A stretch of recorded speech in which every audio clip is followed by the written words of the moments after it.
दोस्तों नमस्ते। आज मुझे इन लिब्रांडुओं की पुरोगामियों की पोल खोलनी है और सारा का सारा सच आपके सामने मुझे लाना है। कल के हिंदी वीडियो में मैंने महाराष्ट्र की एक बेटी की बड़ी गौरवान्वित बातें आपके सामने रखी थी। उस बेटी को यह लगता था कि महाराष्ट्र में या कश्मीर में हिंदू मुसलमान जैसा कोई विवाद ही नहीं है। कहते हैं बच्चे झूठ नहीं बोलते, बच्चे भगवान का रूप होते हैं, बच्चे मन के सच्चे होते हैं। ऐसा ही एक बच्चा ये हिंदू मुसलमान था या नहीं, इसके बारे में मीडिया के सामने कुछ बोल रहा है। सुनिए। हम पहलगाम गए थे। उधर घोड़े से जाना होता था ऊपर, वो आतंकवादी आ गए। तो हम भागे और छुपे। आतंकवादी ने ढूंढ लिया। हमें तो टोटल 2 ही दिखे थे। एक ने बोला कि मुसलमान अलग हो जाओ और हिंदू अलग हो जाओ, जेंट्स को बस। और हिंदू वाले जेंट्स को गोली मार दी गन से। और बाद में जब वो अचानक से गायब हो गए, चले गए, तब सब बोले जो बच्चे हैं वो भागो नीचे। तो हम नीचे भाग गए। हाँ, कलाम बोल रहे थे आतंकवादी। और मुसलमान बोल रहे थे, मुसलमानों को अपनी भाषा तो आती होगी, वो बोल रहे थे मुसलमान। 3 बार कलाम बोला, 3 बार उन लोगों ने मुसलमान बोला। और जो हिंदू थे उन्हें शूट कर दिए। सुना? बच्चे की बात तो दिल को छू जाती है, लेकिन जब ऐसी ही चीज का कहीं सेलिब्रेशन होता है ना, तो बड़ा दर्द होता है सीने में, बड़ा दर्द होता है। सेलिब्रेशन के लिए पाकिस्तान एम्बेसी कैसे तैयार थी वो भी देख लीजिए। देखा, आनंद तो होगा ही, इनको आनंद तो होगा ही, क्योंकि इनके मजहबी किताबों में शायद यही लिखा है। अल तकैया क्या है, सूरे तौबा के 9वीं सूरे में और 5वीं आयत में क्या लिखा है, किस तरह से मारा जाना चाहिए। यही बात एक बंधु बता रहे हैं। वो कह रहे हैं कि हुआ तो गलत है, लेकिन इस्लाम की माने तो ये सही हुआ है। उन्हीं के मुख से सुन लीजिए। देखिए, ये अगर हम अपने नजरिए से बोल लेंगे तो ये गलत हुआ है, ये आतंकवादी हमला है, ये मानवता के खिलाफ है। लेकिन अगर आप इसको इस्लाम के नजरिए से देखेंगे तो ये पुण्य का काम किया है उन्होंने, ये सवाब का काम किया है उन्होंने।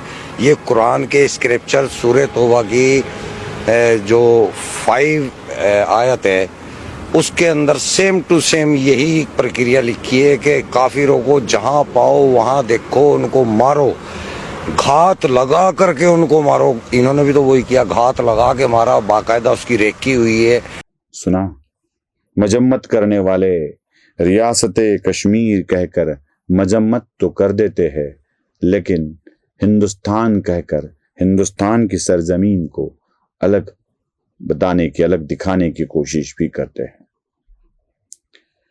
इसी से नजदीक है एक बैसरन लगभग 40 एकड़ का एक परिसर है, जिसमें पहले भारत की सेना सदैव चुस्त रहती थी।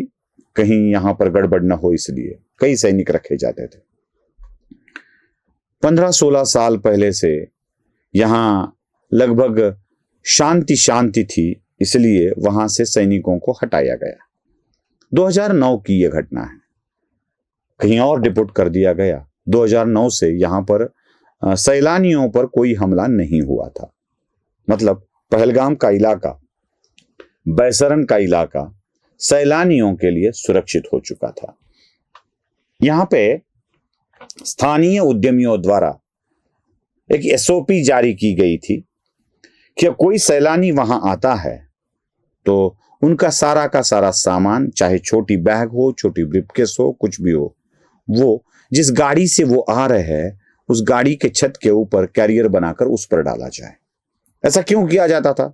ऐसा इसलिए किया जाता था कि सैलानी आए, स्थानीयों को रोजगार मिले, उन्हें पैसे मिले, और स्थानीय शायद दहशतगर्दों से विनती करते थे कि भैया ये रोजी रोटी का सवाल है, ऐसा मत करो, मुसलमानों के पीठ पर मत मारो।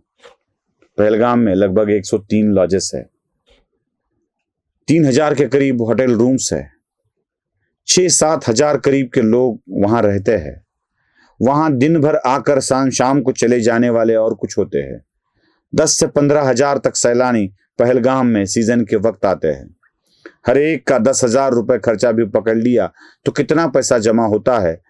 अपने मुसलमान जिए इसलिए शायद दहशतगर्द भी इसी बात को आसानी से मान लेते थे। लेकिन इस बार कुछ गड़बड़ हुई है।